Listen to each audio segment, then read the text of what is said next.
Well, NewsNation's Ashleigh Banfield, of course, has been following this case as well from the very beginning. She joins us now. Ashleigh, thank you so much.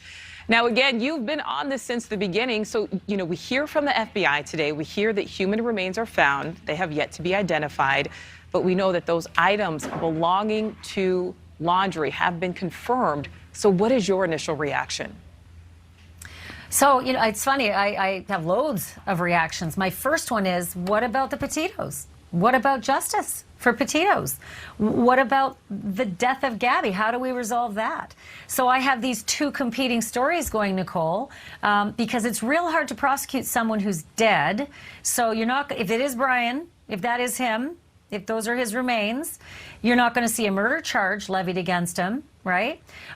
So far, all we have is that Gabby died of a homicide. Well, that's really unsatisfying, I think, to not only me, but a lot of people who have been following this case very closely because of these pictures, because of this media, because of this journey, because there is literally a life being lived out loud in the press that we kind of all lived along with her. So it's very frustrating to sort of see these developments, while at the same time, look, if I've never been in the Petito's boat. Maybe they just want this to end. Maybe they're just so sick of it. Maybe they just want peace. And if those are Brian Laundrie's remains, then perhaps they'll find the peace there. God, I hope they find their peace somehow in all of this.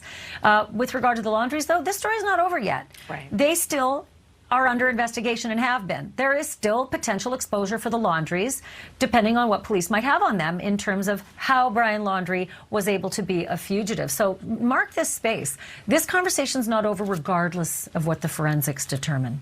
Well, and actually, I do want to get back to, to justice for the Petitos, because obviously we do not want to forget that, in the midst of all this, there is a family, who've lost their daughter. But, if it is, in fact, Laundrie, there are going to be so many questions that we may never have the answer to. I mean, is it fair to just say they may just go unanswered, lots of those questions? Kind of. Yeah, I mean, it's a really good question, Nicole. I like the way you think.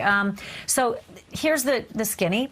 If a case is closed, officially closed, then there is more of an opportunity to hear what evidence had been held close to the vest. The reason investigators hold evidence close to the vest is so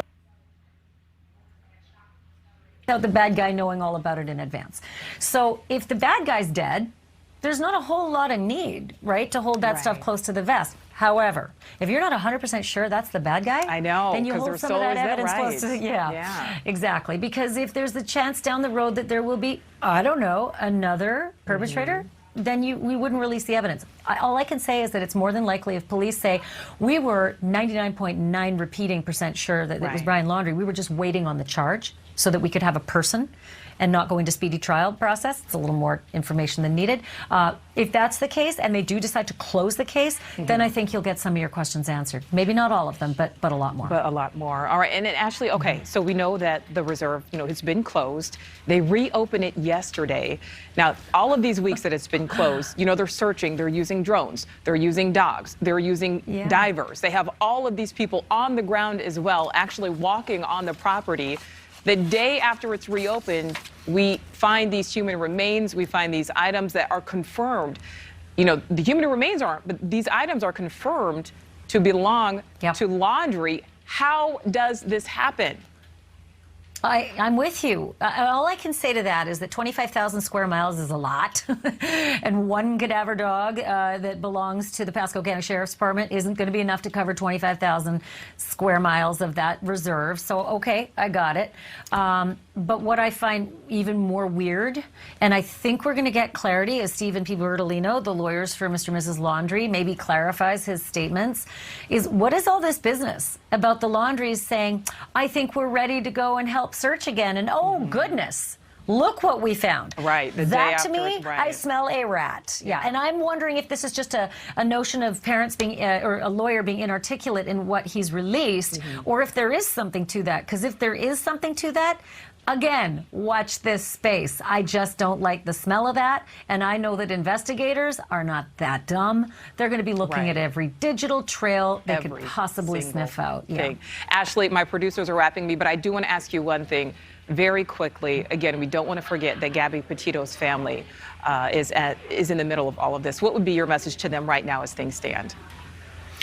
Oh, Lord. Nichole, after 33 years of doing this job, I never have the answers, even though I've lived through so much of it.